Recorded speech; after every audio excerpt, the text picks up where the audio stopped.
to Boxbreak Pinoy. So now, this episode, we will be featuring the GoPro Hero 3 Plus. I guess alam niyo na naman ang specs nito, no? This is an old model, nahiram ko lang.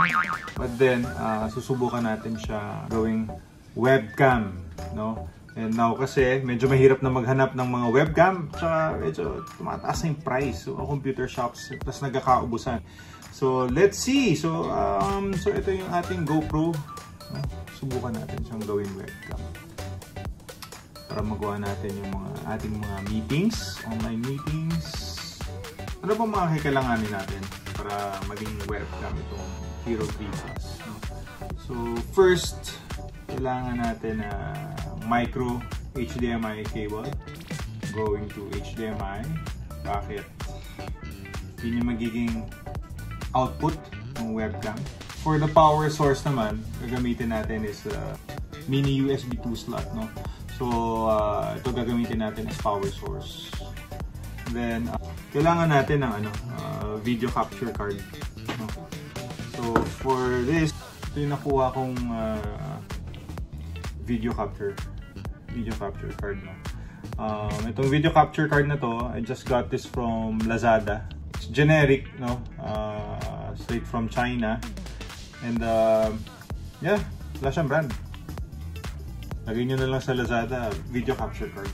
Ang function nitong video capture card is ito yung magka-capture, no, ng footage from the camera. So once na-capture, forward itong capture card going to your computer. Yan. So ito yung video capture card. Yes.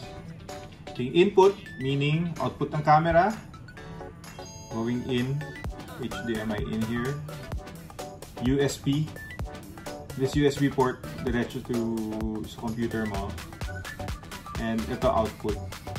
So basically, kino-convert into data, then from here, you forward sa computer. Tapos ito, kung gusto mo, diretso sa monitor yung output ng camera. Subukan na natin i-connect yung mga bagay-bagay. Skype, Zoom. So, makikita nyo madedetect to as a webcam. So, yan. Okay, subukan natin.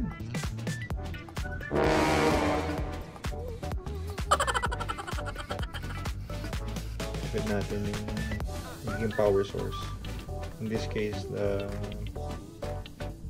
mini USB port. Tapos yung kabilang corner nito, ito. Kakabit natin sa USB hub powered, no? Or kahit diretso sa computer. So yun yung magsusupply ng power sa ating GoPro. Then ito naman micro HDMI to HDMI, no?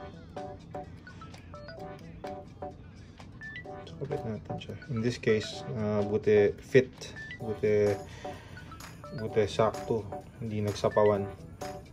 There are some cables na medyo mataba so hindi magtutugma, hindi mapagsasabay. So ito naman HDMI cable. Tapos yung other corner ng HDMI cable is lalagay natin sa input nitong capture card. Ito naman, micro HDMI. Ito yung kakabit naman natin sa computer.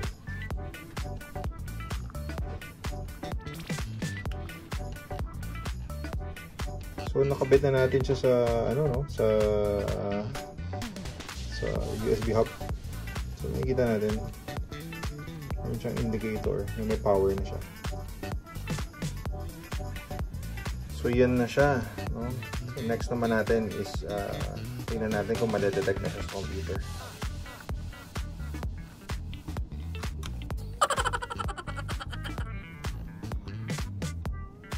So yan na siya. Tingnan natin kung madedetect na. Since nakakabit na yung Hero dito sa video capture device ang nakabit na sa computer, so nagre-representa siya as USB webcam. Tatakbuhin natin yung camera app. No? So yan, camera app. So yan, nakikita natin USB connected, camera files accessible. So, kaya USB connected kasi itong GoPro Hero, no, nakakabit yung USB na nag-charge sa kanya sa computer. So kung gawin natin ito, ikabit na lang natin as actual power supply na lang, no. Pwede siguro yung saksakan ng USB sa cellphone. So tanggalin natin to. Yan. So yan, nakikita nyo na ako, no. Kailangan na lang natin alamin kung paano tatanggalin itong mga nasa gilid. Yan. Itong mga to. Kaya yung iba nire-require nila yung camera na kaya maglabas ng tinatawag na clean HDMI. Pag sinabing clean HDMI, yan yung walang naka-display. Walang naka-display sa screen. Punta tayo sa settings. Punta tayo sa setup. Punta kayo dito sa OSD. OSD means on-screen display. Okay dyan. So yan, i-click nyo lang yung off. So that way, hindi na natin makikita yung mga naka-display sa gilid.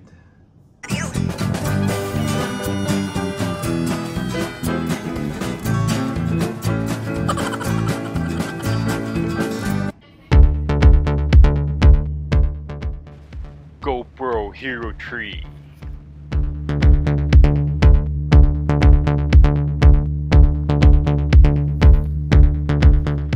Video Capture Card.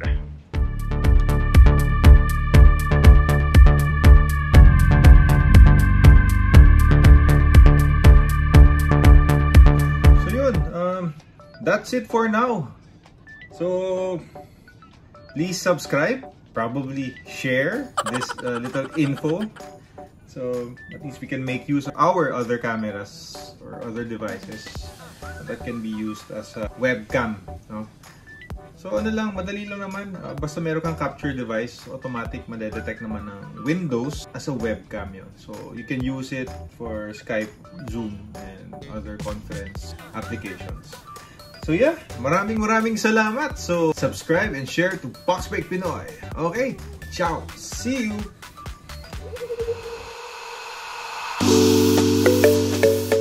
Subscribe and share.